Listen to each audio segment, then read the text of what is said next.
മീൻകറിക്ക് രുചി കൂടാനായിട്ട് പഠിച്ച പടി 18 നോക്കിയിട്ട് നടന്നിട്ടില്ല എന്നുണ്ടെങ്കിൽ ഇതാണ്ട് ഇന്നിവിടെ കാണിക്കുന്ന ഫിഷ് മസാല വീട്ടിലൊന്ന് തയ്യാറാക്കി നോക്കിയോ. തയ്യാറാക്കി എടുക്കാൻ ഇത്ര എളുപ്പത്തിലുള്ളൊരു പൊടി വേറെ ഇല്ലയെന്ന് തന്നെ പറയാം. അതുപോലെ തന്നെ ഇതിൻ്റെ ടേസ്റ്റും മണവും നിങ്ങളെ അതിശയിപ്പിക്കും. അപ്പോൾ നമുക്കിത് എങ്ങനെയാണ് വീട്ടിൽ തയ്യാറാക്കി എടുക്കുന്നത് നമുക്കൊന്ന് കണ്ടു നോക്കാം. അതിനായിട്ടൊരു പാൻ എടുത്ത് അടുപ്പത്തേക്ക് വെച്ച 7 ടേബിൾ സ്പൂൺ പൊടിക്കാത്ത മല്ലിയും 2 ടേബിൾ സ്പൂൺ കുരുമുളകും 1 ടേബിൾ സ്പൂൺ ഉലുവയും ചേർത്ത് കൊടുക്കുന്നുണ്ട്. ഉലുവ ഒരു കാരണവശാലും കൂടിപ്പോരുത്, കയ്പുണ്ടാവും. അടുത്തായിട്ട് ഇനി മെയിനായിട്ടും വേണ്ടത് 1 ടേബിൾ സ്പൂൺ കുത്തരിയാണ്. ഏതരി വേണമെന്നുണ്ടെങ്കിലും എടുക്കാം, പക്ഷെ പച്ചരി എടുക്കാനായിട്ട് പാടില്ല.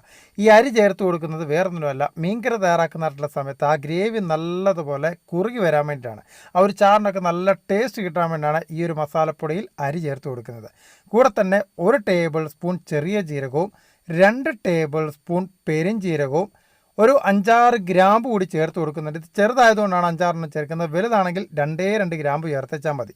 ഇനി വേണ്ടത് 20 വറ്റൽമുളകാണ്. നല്ല എരിവുള്ള വറ്റൽമുളകാണ് ഇട്ട് കൊടുത്തേക്കുന്നത്.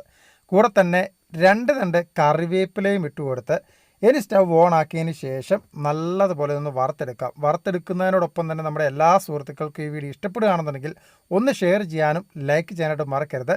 വറക്കുമ്പോൾ ഒരു കാര്യം പ്രത്യേകം ശ്രദ്ധിക്കുക, തീ ലോ ഫ്ലെയിമിലിട്ടിട്ട് വേണം ഇത് വറുത്തെടുക്കാനായിട്ട്. അതേപോലെ ഇതിൻ്റെ കറക്റ്റായിട്ടുള്ള പാകം മനസ്സിലാക്കി എടുക്കുന്നത് ആ ഒരു കറിവേപ്പിലൊക്കെ ഒടിഞ്ഞു വരുന്ന പരുവത്തിലായിരിക്കണം. അതുപോലെ തന്നെ വറ്റൽമുളക് ഒരുപാട് മൂപ്പിച്ച് കളയാനായിട്ടും പാടില്ല. നിങ്ങൾക്ക് വേണമെന്നുണ്ടെങ്കിൽ ഇത് ഓരോന്നായിട്ട് സെപ്പറേറ്റ് ആയിട്ട് വറുത്തെടുക്കാം, പക്ഷേ അങ്ങനെ വറുത്തെടുക്കുമ്പോൾ ഒരുപാട് സമയം പോകും. അങ്ങനെ ഇതുപോലെ ചെറുതായിട്ട് ഇളക്കിയെടുത്ത് ഇതിൻ്റെ കളറൊക്കെ ഒന്ന് മാറി കറിവേപ്പില താണ്ടെ ഒടിഞ്ഞു വരുന്ന പരുവത്തിലെത്തിയിട്ടുണ്ട്. ഇനി സ്റ്റവ് പൂർണ്ണമായിട്ട് അങ്ങോട്ട് ഓഫ് ചെയ്ത് ഇത് മുഴുവനായിട്ട് മറ്റൊരു പാത്രത്തിൽ വെക്കാം. ആ ഒരു പാനിനകത്ത് വെച്ച് കഴിഞ്ഞാൽ അതിൻ്റെ ആ ഒരു ചൂട് തട്ടിയിട്ട് ഇത് കരിഞ്ഞു വരാനായിട്ട് സാധ്യതയുണ്ട്. ഇനി നല്ലതുപോലെ തണുത്ത് വന്നതിന് ശേഷം മിക്സിയുടെ ഒരു ജാറിനകത്തിലോട്ട് ഇത് മുഴുവനായിട്ട് അങ്ങോട്ട് ഇട്ട് കൊടുക്കുകയാണ്. നമ്മൾ ഇന്നിവിടെ ഫിഷ് മസാല കാണിച്ചിട്ടുള്ളൂ. നിങ്ങൾക്ക് ഏതൊക്കെ മസാല വേണോ അതെല്ലാം നമ്മൾ തയ്യാറായി കാണിക്കുന്നതായിരിക്കും. വീട്ടിൽ വളരെ സിമ്പിളായിട്ട് ഈ നമുക്ക് കടയിൽ കിട്ടുന്ന മസാലപ്പൊടികളെല്ലാം ചെയ്യാനായിട്ട് പറ്റും. നമ്മളതിന് മെനക്കെടുന്നില്ല എന്ന് മാത്രമേ ഉള്ളൂ. അപ്പം നിങ്ങൾക്ക് ഏതൊക്കെയാണോ വേണ്ടതെന്നുള്ളത് കമൻറ്റ് സെക്ഷനിൽ ഇടുക. നമ്മൾ ഓരോന്നായിട്ട് വീഡിയോ ആയിട്ട് ചെയ്യുന്നതായിരിക്കും. ജാറിനകത്ത് ഇതെല്ലാം ഇട്ടെന്ന് വെച്ച് കഴിഞ്ഞാൽ പെട്ടെന്ന് പൊടിക്കാനായിട്ട് നിൽക്കരുത്. ഇനി വേണ്ടത് 1 ടേബിൾ സ്പൂൺ കാശ്മീരി ചില്ലി പൗഡറാണ്. ഈ ഒരു മസാലപ്പൊടിക്ക് നല്ലൊരു കളർ കിട്ടാൻ വേണ്ടിയാണ് ഇത് ചേർത്ത് കൊടുക്കുന്നത്. 3/4 ടീസ്പൂൺ മഞ്ഞൾപ്പൊടിയോടെ ചേർത്ത് കൊടുത്ത് നല്ലതുപോലെ കൊണ്ട് പൊട്ടിച്ചെടുത്ത് കഴിയുമ്പോഴത്തേക്കിന് എന്താണെന്ന് വെക്കി നമ്മുടെ നല്ല ടേസ്റ്റി ആയിട്ടുള്ള നല്ല മണമുള്ള ഒരു ഫിഷ് മസാല റെഡിയായിട്ട് അങ്ങോട്ട് വരും. ഇതിങ്ങനെ തുറന്ന് വെച്ചേക്കരുത് കേട്ടോ. ഞാൻ വീഡിയോ എടുക്കാൻ വേണ്ടിയിട്ട് ഈ പാത്രത്തിനകത്ത് ഇട്ടു എന്ന് മാത്രമേ ഉള്ളൂ. പൊടിച്ച് കഴിഞ്ഞാൽ ഇത് നല്ലൊരു എയർടൈറ്റ് ബോക്സിനകത്തിൽ സൂക്ഷിച്ച് വെക്കുക. ഇത് വെച്ചിട്ട് നിങ്ങൾ മീൻകറി തയ്യാറാക്കി നോക്കിയോ, അന്യായ ടേസ്റ്റ് ആയിരിക്കും. അതുപോലെ തന്നെ നമുക്ക് വളരെ സിമ്പിളായിട്ട് ഇതുപോലെ വീട്ടിൽ തയ്യാറാക്കി എടുക്കാനായിട്ട് പറ്റും. പിന്നെ ഇത് ഒരുപാട് കൊണ്ട് തയ്യാറാക്കി വെക്കേണ്ട ആവശ്യമില്ല, ആവശ്യത്തിന് മാത്രം തയ്യാറാക്കി വെച്ചാൽ മതി. പിന്നെ ഇത് മീനിനകത്തിൽ ഇടുന്നതായിട്ടുള്ള സമയത്ത് ഒരുപാട് വാരി വലിച്ചിടുകയും വേണ്ട, കുറച്ച് മാത്രം ചേർത്തച്ചാൽ മതി.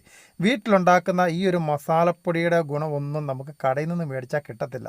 അത് നിങ്ങളൊന്ന് തയ്യാറാക്കി നോക്കുക, എങ്കിൽ മാത്രമേ മനസ്സിലാവത്തുള്ളൂ. അപ്പോൾ ഇത്രയും നേരം നമ്മുടെ ഈ ഒരു കുഞ്ഞു വീഡിയോ കണ്ടിട്ട് ഇഷ്ടപ്പെട്ടുണ്ടെന്നുണ്ടെങ്കിൽ മാത്രം ഒന്ന് ലൈക്ക് ചെയ്യുക. അതുപോലെ തന്നെ നിങ്ങൾക്ക് എന്തെങ്കിലും സംശയം ഉണ്ടെന്നുണ്ടെങ്കിൽ താഴെ കാണുന്ന കമൻറ്റ് ചോദിച്ചു കഴിഞ്ഞാൽ അതിനെല്ലാം മറുപടി തരുന്നതായിരിക്കും.